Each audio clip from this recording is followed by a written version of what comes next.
Soc l'Ester Calvo, la coordinadora de l'assignatura de malalties infeccioses de la Facultat de Medicina i Ciències de la Salut de la UIC. M'adreço a tots vosaltres per repassar alguns dels missatges importants que com a comunitat universitària hem de tenir clares. La primera és que el SARS-CoV-2, el causant del Covid-19, un coronavirus que està circulant de forma internacional i que tots coneixem molt bé perquè seguim la premsa, causa una malaltia lleu en població sana, especialment jove, és a dir, el context en el que ens trobem nosaltres i que no ens ha de preocupar. I per què hi ha tanta alarma o per què hi ha tant neguit, tant als mitjans com entre el personal sanitari?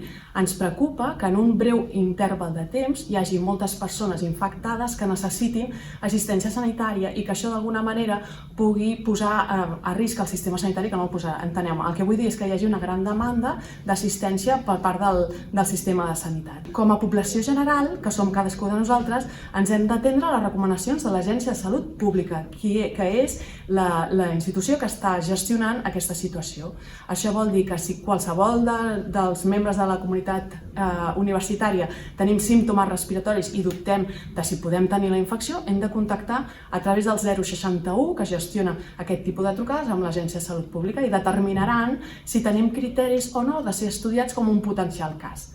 A dia d'avui, en la situació epidemiològica en la que ens trobem, només són cas aquelles persones que tenen un antecedent epidemiològic clar, és a dir, han viatjat a una de les zones on hi ha un gran número de casos o bé han tingut un contacte estret, hores de convivència, amb un cas declarat, és a dir, amb un diagnòstic ferm.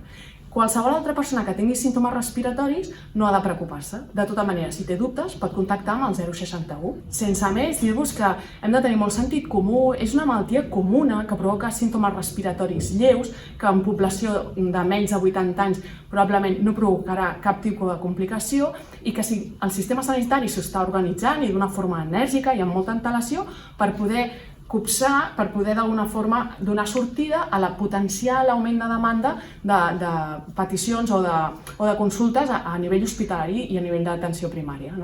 I amb això dir-vos que molta calma i anirem fent.